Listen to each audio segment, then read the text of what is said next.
Tonight, my fellow citizens of the blood, we here at the Red Question are going to expose one of the most dangerous Malkavian stunts ever pulled. One that brought a clan to its knees, stripping them of their power in one of the riskiest ways possible, reaching the Masquerade. At the center of this top-headed tower, pushing at the pyramid's core, was none other than the will behind Velma, the Mad Hatter in wizard's robes, the one and only Aleister Crowley. Now, Crowley was born a good old boy, with rich religious parents who shielded him from the sins of the world by raising him to believe that everything that was not in the good book was a sin. As a result, the family fortune made from the brewing of booze was sinful money, and so was no good for Crowley's father. This forced him to live a life of purity and poverty, right up until Crowley's father's preaching tongue attracted the silent killer that equalizes all men, cancer. Crowley's abusive mum and fugal living soon got too much for Crowley's young body to handle, and on the brink of death, he was shipped off to live with his happy-go-lucky uncle. His uncle soon had him fed and back on his feet, and in the bed with the local prostitutes. Crowley's eyes had been opened wide by the world of darkness within it. The young boy didn't recoil in horror, oh no! He jumped in with both feet, shedding his dreams of becoming a preacher. He replaced them with ones of becoming a wizard. Soon after joining the Trinity College at the University of Cambridge, it was rumoured that Crowley was approached to join the British Intelligence Service. What isn't a rumour is that after leaving Cambridge, Crowley joined the Golden Dawn, a secret society and magical order dedicated to the practice of spiritual development and ritual magic. Crowley spent his time studying occult and dabbling in rituals, with some minor success. Nothing groundbreaking, but that was all about a change when his paths crossed with a Malkavian Methuselah named Archimedes in Cairo. You see, Crowley's wife Rose started to play around with one of the exhibits, pretending to be the voice of Horus. The little act caught the attention of Archimedes, who on a whim started a game that would last for years to come and help make radical changes to the world that we are still seeing echoes of to this day. Over the next 3 days, Archimedes puppeted Rose, and with Crowley in complete rapture, created the infamous Book of Law. It talks about, in short, following your mind's true will. Do as you feel kind of thing. And for the cherry on top of the cake, Crowley would be the prophet of this new religion.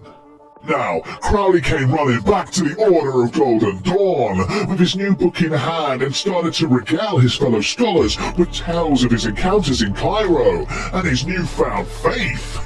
He was of course met with ridicule and soon after got kicked out from the society. Frustrated and humiliated, but determined to keep spreading his new religion, Crowley moved to Balkanskin Manor on the shores of Loch Ness in Scotland. He started to experiment and spread his wings, founding the religion known as Velma, based on the teachings found within the Book of Laws. Little did he know that a favour had been pulled to not only make him a kindred, but to then utilise him to bring the Tremere clan operating out of Winchester to their knees. We here at the Red Question like to think that over a glass of well-aged lawyer's blood, Mithras and Archimedes shared stories and joked about their troubles. During this conversation, Crowley's story was brought up. Here's this occult-loving nutjob who was running around thinking he's the prophet of Horus, and to top it all off, this guy thinks he's a wizard to boot. Then the two looked over the top of their glasses and both said in unison, "Sounds like a Tremere to me." And that, my fellow citizens of the night, is how the kindred known as good old Uncle Al was born. The Malkavian who thought he was a Tremere, the cannon so loose it often backfired, that has had more masquerade breaches than we've had warm-blooded dinners. Aleister Crowley became the plaything and nightly entertainment of Mithras and Archimedes, both egging each other on to pull off more and more elaborate schemes to show mortals the secrets of the supernatural and allow them to then run off into the countryside and tell others of what they've seen, all the while using Aleister Crowley as a shield to protect them from any blowback. The damage Aleister caused the Tremere clan's reputation crippled the Tremere in England, allowing Mithras to carve out a greater and greater empire. Now, rumours would have you believe that shortly after Crowley's embrace and his crash landing into Kindred society, he was given a day in the sun for his troubles. Others state it was never Crowley in the first place, but a different Malkavian known as Abraham Mellon, disguised as Crowley, who shortly after disappeared. Yet more say that he wasn't killed until after World War II in a mage-led purge of dissident elements. But we here at the Red Question know what really happened to good old Uncle Al. You see, Aleister had become almost everything his puppet masters wanted. However, he'd also gained access to blood sorcery without Tremere tutelage and learned of his sire's meddling.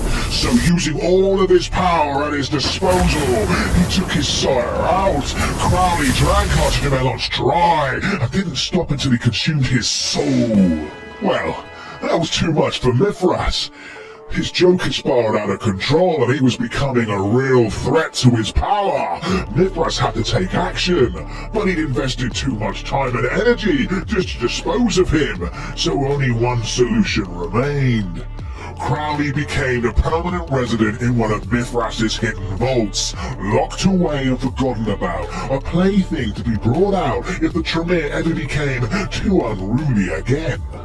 Well, my fellow kindred, I don't know what you've heard, but rumour has it that Mithras's vaults all got busted open during the fall of London, and his stockpile of curiosities got scattered to the wind, meaning that somewhere out there, good old Uncle Al is still spreading the word. One that runs true for us here at the Red Question: live by your mind's true will. Or to those of you who don't like hidden meanings, why do you obey? Now normally we'd leave you with these words, but that wouldn't be fitting an end for Aleister Crowley and his Malkavian sire.